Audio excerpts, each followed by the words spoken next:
Items to be considered at the regular meeting of the Board of Education held Tuesday, February 25th, 2025 at 5:30 p.m. in the Unit Office Conference Room, 500 North 10th Street, Herrin, Illinois, 62948. If everybody would please rise for the Pledge of Allegiance.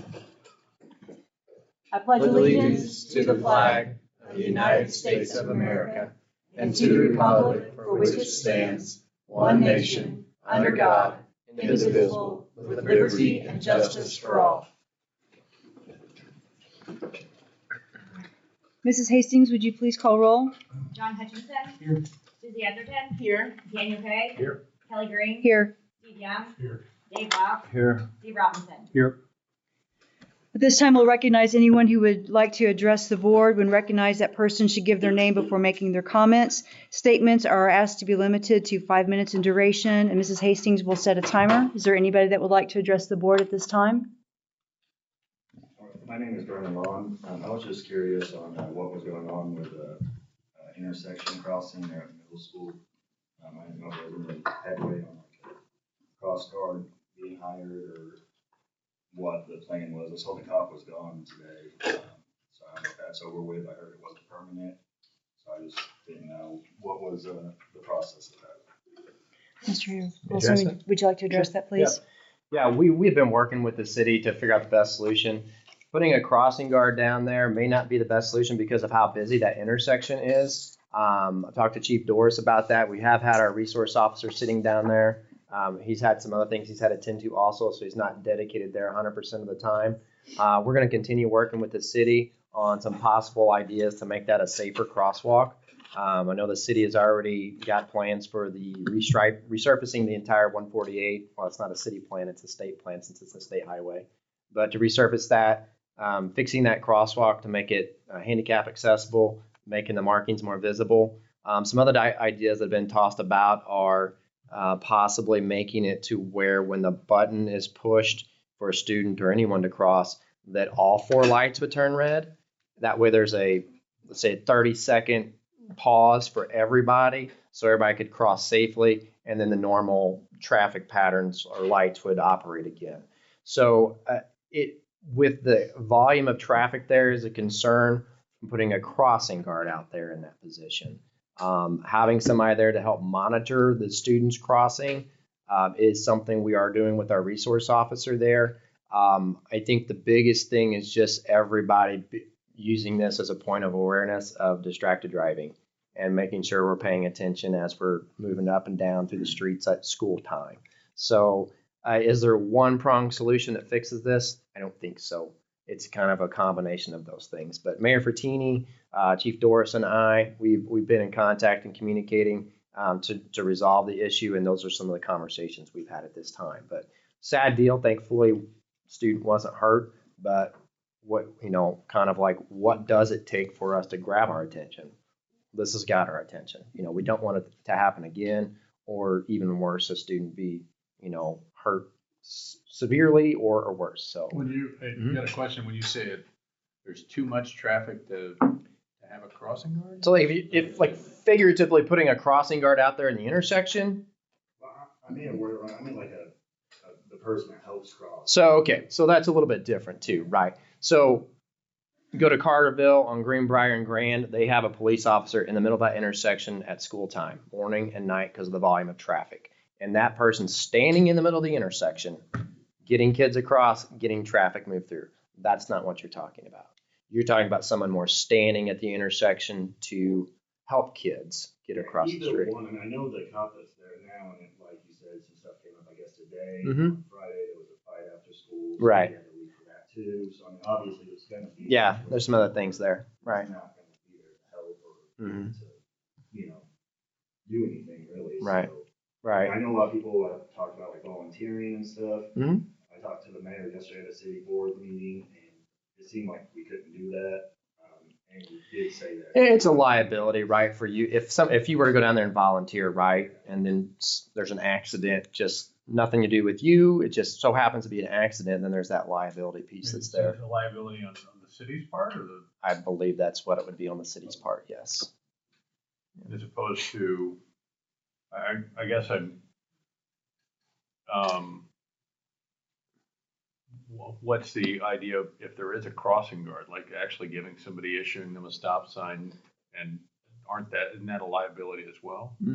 There's a liability to it either way you look at it. And having someone that, is there a specific training for crossing guards? Maybe. In Right. Illinois, it said there is. Right. It said you can either take the class or you can be trained by someone who has taken the class. Okay. Yeah.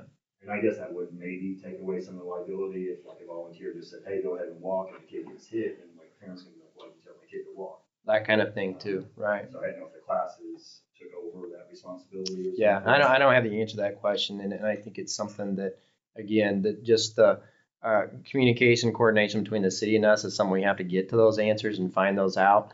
But our immediate was, let's put our resource officer down there to watch the crossing. Like I said, he's been pulled away a couple of times right now, just in the last couple of days, even for that. Has there been a call for people to volunteer? Has there been? Nope. No, I wouldn't want to do that. I wouldn't feel comfortable down there, honestly, at that intersection. I mean, is it real? I guess I'm oblivious. Well, Styler and 148 is a pretty It's very happening place. I mean, you got parents moseying through there trying to get their kid picked up. You got buses coming through there, the normal 148 traffic at 3 o'clock in the afternoon. It's happening. Yeah, it's a happening spot. So, Well, I would actually think that would probably, you probably would want to have somebody there.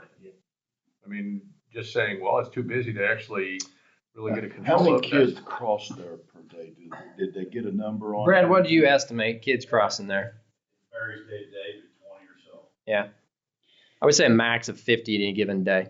The would other be. thing to bear out on this also is that's a state highway, so Right. we may be limited on what we can do because with 148 actually being a state highway, the state may have something to say about that too. Right. It's a three-pronged coordination: state, city, and even the school. Even though that's not our property, we still want to see the safety of our students be an important priority. So yeah, it's not just I think it's just a simple solution that we put somebody out there, throw them in a class, and say, hey, there you go. A little more coordinated effort is really where it comes back to. I guess that's not really school property. That's more It's not school property at all. city Yeah. property, but Maybe state property. State. It's state. As I've been informed, maybe about putting So- flashing lights. So if we go back to a couple years ago and talking about crosswalks through town and talking with Mayor Fatini, he's been great, and Tom Summers has been great. So they were hoping to have it done last fall, and it didn't happen, but the resurfacing project of 148 is occurring. It's all planned. I've been able to work with them, and they've worked with the IDOT engineers to line out crosswalks throughout the Herrin town where kids are crossing, and you come down here to Sonic. That's a crossing area. All you have is a little sign, and that's it. You can't even see the crosswalk in the highway anymore. Go to the next street down, and there's another crossing there. The ones on more downtown, if you will, they're a little bit more better marked. They've had some updates in the city recently. So I guess actually I was thinking it was more 13. Is that you see that where kids are cross from I guess going back toward Johnson City, where yeah, and I guess that's what I had envisioned, but I guess that is actually a larger span to try to get across. I kind of agree that that's actually maybe a little bit much to ask a crossing guard to stand out in the middle, because you got bilateral, you got going two lanes in either direction, and then these knuckleheads that may be turning on a red or whatever. and it's just it's I don't have that answer is what my point is. It's not something that we've just ignored by any means. It's just we don't have that solution yet. We're trying to get the best plan in place, and for the temporary time being, it's put my resource officer down there. Let him at least be monitoring it, draw some attention to that crosswalk. It's a tough thing. Is the school responsible for kids until they get home if they're walking home, right? I mean, wouldn't it, to really say, you guys will, Yeah. The kids' parents, I don't think. Yeah. We have kids walking If you put a about. crossing guard there, you're gonna have to funnel the kids from all these other ones up by Hardee's and on over, and they're And gonna have that's to just- stay on that side and of the that's a street until whole- they get across. That's an entirely different point there.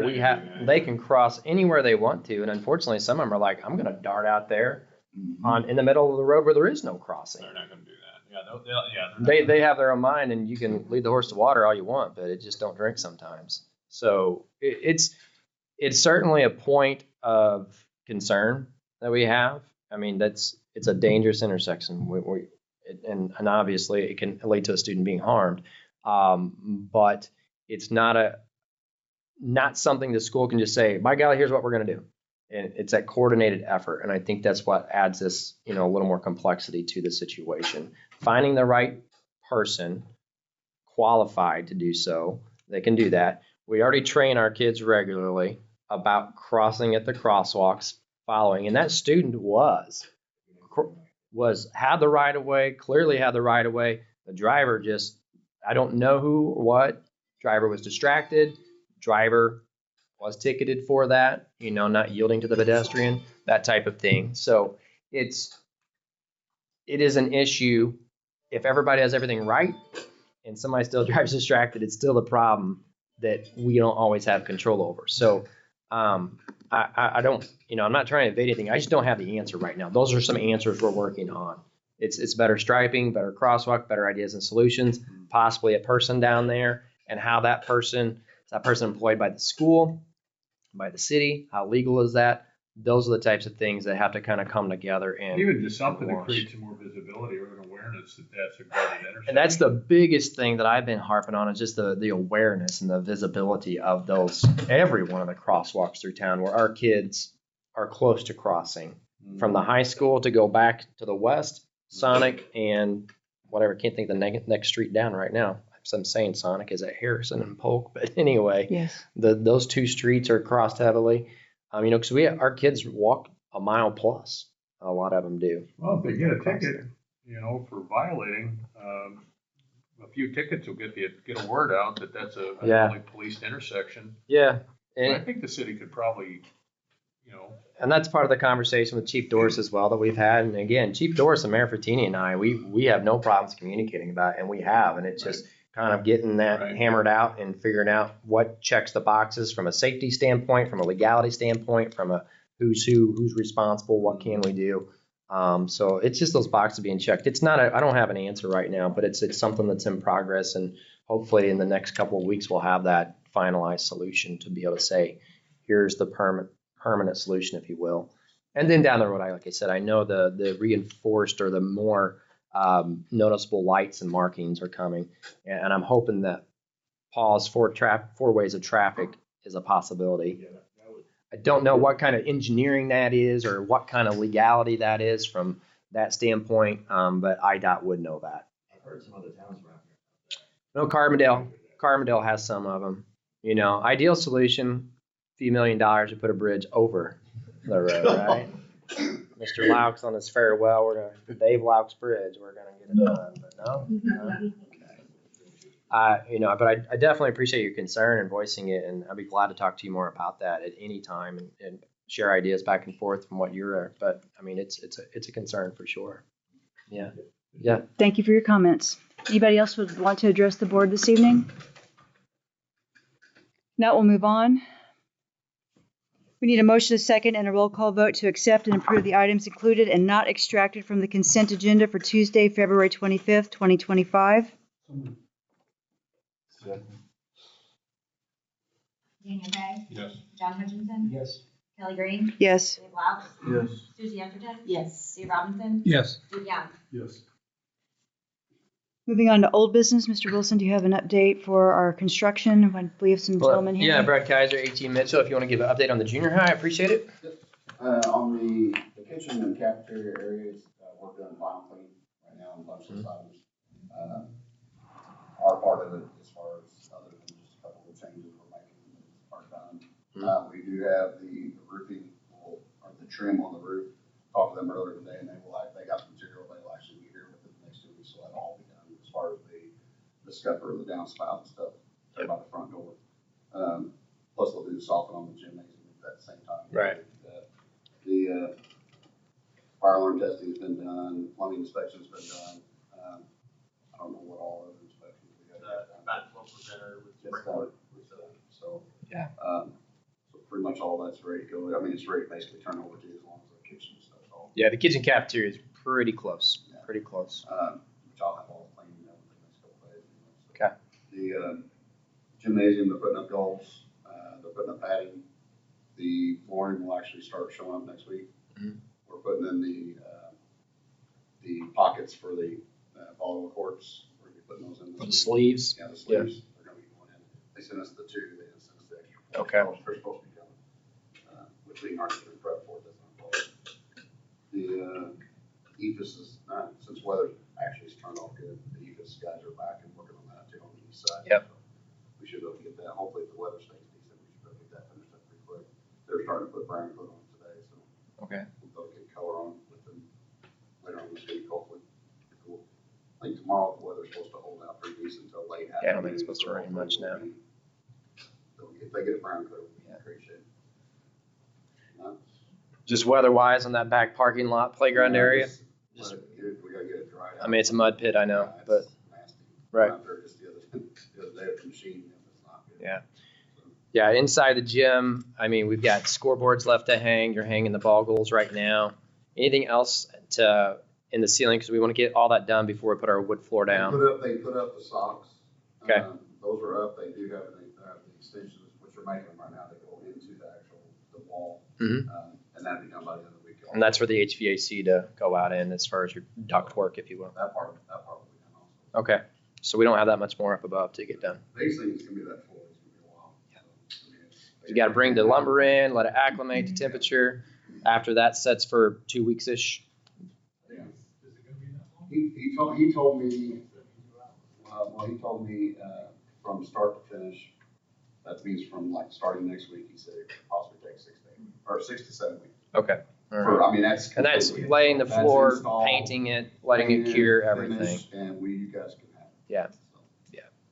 So Okay. we can walk on it, do whatever we need to. All right. All the bleachers are here. I just gotta get the rest of them out of it. I brought an extra. They're out. I saw the today, extra yeah. Connex out there. Yeah. I gotta get everything out of the gymnasium completely 100%. Okay. So final completion date we're looking at is? I would say 7 weeks from Monday. Yeah. Cafeteria will be done before that. Kitchen cafeteria. We're realistically looking at spring break. Yeah, cafeteria, I filled out the paperwork to get to you for Right, partial occupancy. off of Mr. Bing, so Mhm. he's ready to come in and just look at that part, and that way the ROE will sign off on it. Mhm. They'll just have to limit any access to, the gym, and then we'll have to make sure that you've got the exits from the cafeteria and all that stuff where they're free to get to the parking lots or the public right of way. They Right. can't be encumbered by the construction. And we should be, I don't think there's nothing else. Other than one before family. There's nothing really big, it's mostly outside. I'm hoping within that amount of time too, we can get the parking lot done. Right. Yeah. That's a complete weather related piece there. Thank you. Yep. Pre-K? Yeah. Steve, you want to talk about pre-K? Yep, pre-K, we submitted the same request for occupancy, this one's the final one, to Mr. Bink, and he's supposed to be there tomorrow if he can coordinate with Mike. He said Mike had been out. But that one has been punched out, Fager's done with their punch list, they've turned in all of the final closeout documents, and that one, they should be submitting that final pay request. Okay. Once they get the few remaining documents out. Right. That one's ready to go. Yeah. I think they're moving furniture in. Yeah, pre-K, we're already moving furniture. I walked through this morning. We had a lot of furniture that we've been storing up here at the unit office since we've just been at the Baptist church and haven't had all the space we've needed. So they've started assembling together shelving, cabinetry, things like that were extra. We already have cabinets, Fager hung all the cabinets on the wall, everything like that was more of a permanent build. So we're getting our pre-K supplies, equipment, furniture assembled out there. And then we'll be making that transition the week prior to spring break. The teachers with pre-K will start kind of packing up what they don't need. We'll start shipping that on over to the pre-K center on Weaver Road. And then when we return from spring break, the students are scheduled to start at the pre-K center if everything continues on track as it has. Going to try to do an open house next week on Wednesday, March the 5th. I'll get a formal piece out to everybody. That's a community-wide open house. I'll get something out on that for sure. We just kind of had to wait and see where some of our items remaining were. The only other things that are still outstanding, which are nothing to do with Fager, are the playground, better known as a mud pit right now. We'll have to fence that off. That's on the district's dime. And there we asked excavator to come in and come on the south side of the parking lot and dig that down and then put gravel in there so we have more parking lots so our buses can get in there and get through there while we still have some faculty parking. So those things are outstanding of Fager's end of it. That's all on us. But those things are happening as well. Okay. Mr. Lavis? Somewhere I've lost track. There's 3 classrooms, right? There are 3 classrooms. Administrative office, Correct? and is there any storage rooms? Yes. Okay, Yes. because teachers always need storage. There's also a big playroom. There's also, Okay. if you know Pam Hall's room, that is now the romp room for the pre-K. Yes, for the time being. So hopefully it's a lot better than Pam's class. Yes. If you ever did that. Yes. Yeah, be allowed to. But no, it's a really well done facility. Figured it a Well, I'm super. just curious about storage. Yeah, storage, built-in It storage. seems like every time we build something, Uh-huh. there's never enough storage. Yeah. And Well, so, the high school construction, teacher is actually gonna build us a shed for our outdoor storage as well. That's here to be next, fall, they're gonna have that for us. Yeah. So that will give us some more storage. Okay. Tiger Wellness Center? I have no update on anything else from I do. and pause on that. Yeah. Yep. Okay. I think that's the only projects we have outstanding. Okay. Moving on to special reports. At the Pre-K Center, they had Friends Day. They also have the screening for the 2025-2026 school year, and that's going to take place March 6th from 1 to 7 at the Herrin Pre-K. That's going to be It's gonna be at the First Baptist Church. okay. Thank you. Celebrating perfect attendance year-to-date, Finley McManaway, Jalil Taylor, and Maya Karumbaya, sorry, had year-to-date perfect attendance. And then for February, Finley McManaway, Jalil Taylor, and Smaya Karumbaya also had perfect attendance. Terrific Tigers for the month. Congratulations to Beckett Stroud and Michaela Seabaugh for being recognized as the Terrific Tigers for February. We just talked about the 8 more days until the new building is ready to go. So good job, all the pre-K kids, for perfect attendance and being a terrific Tiger. For Northside, Mrs. K was the perfect attendance winner in January with 94.88, back-to-back wins for Mrs. K's class. January attendance, K students who had perfect attendance, there were 43 students. First grade students had perfect attendance, and there were 67 of those. On January 30th, they hosted Family Reading Night. During the event, staff members had activities for students and parents to participate in. And thank you to the planning committee for organizing those events. The January students of the month are Rowan Wyatt, Anaya Harris, Aria Smith, Mackenzie Sullivan, River Cohen, Geronimo Sarasti, Addison Smith, Samuel Fan, Asher Kerrigan, Lilith Clayton, Raven Pennington, Katie Newsom, Cooper Lloyd, Stephen Similak, Connor Osborne, Ariana Carroll, Serenity Harris, Karan Brown, Finnegan Wyatt, Ian Torres, Riker Ray, and Everett Kuntz. Moving on to the elementary school. Following classes had the best attendance percentages for January, and that's Mrs. Pribble's class in 2nd grade. 3rd grade was Mrs. Seaver's class. 4th, Mrs. Milligan's class. And 5th was Mrs. Trexler's class. Herrin Elementary had 409 out of 712 students with perfect attendance for January. AR awards. Students are encouraged to read and take AR tests to earn points. A trophy is given at each grade level. The following classes won the AR award for January. 2nd was Mrs. Mofield. 3rd was Mrs. Sporanio. 4th was Mrs. Jostin. 5th was Miss Isbell. The following students are the top 5 readers for January. 5th place was Blank Lemons. 4th place, Jonah Davis. 3rd place, Jillian Davis. 2nd place was Lily Murphy. And 1st place was Kinsey Orso. There were several students who won the Strong Character Awards in January in 2nd, 3rd, 4th, and 5th grade. And Ag in the class, Elijah Carr from Mrs. Josen's class was a top 5 winner out of 476 posters in the May the Forest Be With You Always 4th grade state poster contest. Congratulations, Elijah. And then the HES Flying Tigers Archery held a tournament on February 8th with several students participating. Moving on to the junior high school, the math team competed February 15th at the Regional Math Counts competition at SIU Carbondale. The team of Cole Walker, Cole Brandon, Trip Manzo, and Judah Davis finished second overall as a team. Herrin had 3 individuals in the top 10, which was Cole Walker for second place, Asher Henson 6th place, and Cole Brandon 8th place. Cole Walker and Asher Henson advanced to the state competition in Oswego, Illinois in March.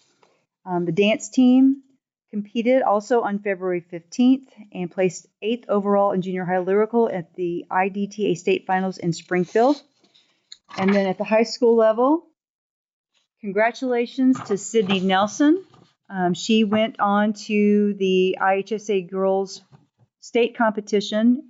And where did she end up? Where's Stephanie? 20th place. So congratulations to Sydney. Boys basketball, Kyrese Lukens is the new all-time scoring leader for Herrin High School. He broke Gene Turney's record of 1,707 career total points. The record was set in 1960. And I know Casey's here. Where's he at now? Okay. You just passed that at this point, right? All done. Okay. Congratulations to Kyrese. Dance team placed 5th at state at AA Hip Hop. And the flag team was the 2025 state champions in AA Tall Flag and AA Lyrical Flag.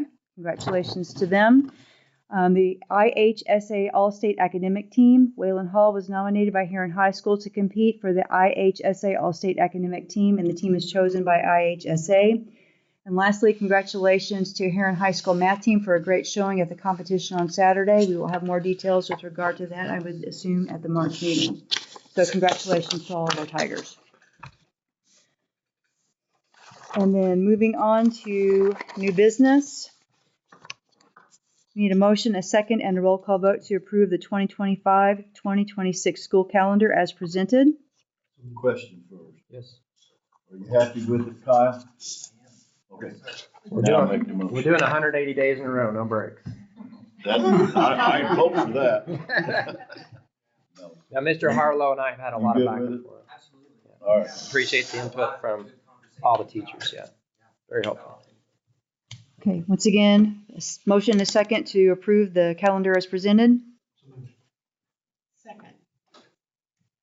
Kelly Green. Yes. Daniel Kay. Susie Everton. Yes. Steve Robinson. Yes. Dave Louds. Yes. Steve Young. Yes. John Hutchinson. Yes. We need a motion, a second, and a roll call vote to approve the lease agreement with GFI Digital. Questions first.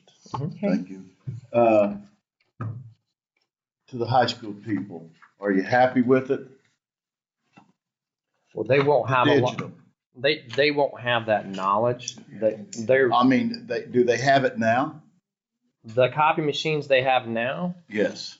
No, that's a different group that we're with. Okay. The copy machines you have now, we've asked them for their input on, are the copy machines performing as you would expect them to? Is it fast enough? Is it breaking down too much? Is there something we need more of, less of? So all the buildings have had a chance to give their input in that. So as the proposals were given to us by the companies, we had those considerations built in where they could say, you know, the high school said this machine was too slow, so we're going to upgrade that from a 30-page a minute to a 50-page a minute machine. So those kinds of things were taken into consideration from each building's position. So is it the same company? No, so No, it's a different company. Okay. That's all I wanted to know. Okay, motion, second roll call vote to approve the lease agreement with GFI Digital. Steve Young. Dave Louds. Yes. John Hutchinson. Yes. Steve Robinson. Yes. Kelly Green. Yes. Susie Everton. Yes. Daniel Kay. Yes. Any discussion with regard to the 8th grade celebration? If not, we need a motion, a second, and a roll call vote to approve the 8th grade celebration for Tuesday, May 13th, 2025 at 5 p.m. with an alternate day of Wednesday, May 14th at 5 p.m. Second. Susie Everton. Yes. Steve Robinson. Yes. Steve Young. Yes. John Hutchinson. Yes. Daniel Kay. Yes. Kelly Green. Yes. Dave Louds. Yes. Need a motion, a second, and a roll call vote to establish a science club account within the high school activity ledger. Steve Robinson. Yes. John Hutchinson. Robinson. Yes. Dave Blount. Yes. Steve Young. Yes. Susie Etterton. Yes. Daniel Kay. Yes. Kelly Green. Yes. This time we need a motion, a second, and a roll call vote to close the meeting in accordance with Section 120(2A) of the Open Meetings Act, citing the following exceptions as contained in Section 120(2C), to discuss disciplinary cases, consider approval of closed minutes, the semi-annual review of closed minutes, discuss appointment, employment compensation, discipline, performance evaluation, and dismissal of specific employees, and to discuss litigation. Second. Dave Blount. Yes. Susie Etterton. Yes. Steve Robinson. Yes. John Hutchinson. Yes. Kelly Green. Yes. Daniel Kay. Yes. Steve Young. Motion and a second and a roll call vote to reconvene to open session. Second. John Hutchinson. Yes. Susie Etterton. Yes. Daniel Kay. Yes. Kelly Green. Yes. Steve Young. Yes. Dave Blount. Yes. Steve Robinson. Yes. We need a motion, a second, and a roll call vote to expel student SS from Herrin High School, District Number 4, effective Tuesday, February 25th, 2025, through the end of the 2024-2025 school year and the 2025-2026 school year, during which time the student is not allowed on any Herrin CUSD Number 4 properties. Daniel Kay. Yes. John Hutchinson. Yes. Kelly Green. Yes. Dave Blount. Yes. Susie Etterton. Yes. Steve Robinson. Yes. Steve Young. Yes. We need a motion and a second and a roll call vote to deny the motion to appeal the suspension of student EW.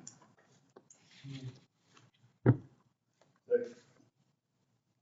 Green. Yes. Daniel Kay. Yes. Susie Etterton. Yes. Steve Robinson. Yes. Dave Blount. Yes. Steve Young. Yes. John Hutchinson. Yes. We need a motion, a second, and a roll call vote to adopt the closed minutes from the meeting held on January 28th and February 11th, 2025. Steve Young. Yes. Dave Blount. Yes. John Hutchinson. Yes. Steve Robinson. Yes. Kelly Green. Yes. Susie Etterton. Yes. Daniel Kay. Yes. We need a motion, a second, and a roll call vote to adopt the closed meeting minutes resolution as presented, declaring the aforementioned minutes as open. Second. Susie Etterton. Yes. Steve Robinson. Yes. Steve Young. Yes. John Hutchinson. Yes. Daniel Kay. Yes. Kelly Green. Yes. Dave Blount. We need a motion, a second, and a roll call vote authorizing the clerk of the board to destroy verbatim records of the executive session meetings prior to August 2023. Second. Steve Robinson. Yes. John Hutchinson. Yes. Dave Blount. Yes. Steve Young. Yes. Susie Etterton. Yes. Daniel Kay. Yes. Kelly Green. Yes. We need a motion, a second, and a roll call vote to approve the following personnel recommendation as presented. To approve maternity leave, Kelsey Mohap as of March 2025, the resignation of Brandon Switzer as a custodian for the district, Alicia Smith as the nurse supervisor for the district, Sheldon Steig as a school social worker for Northside Primary Center.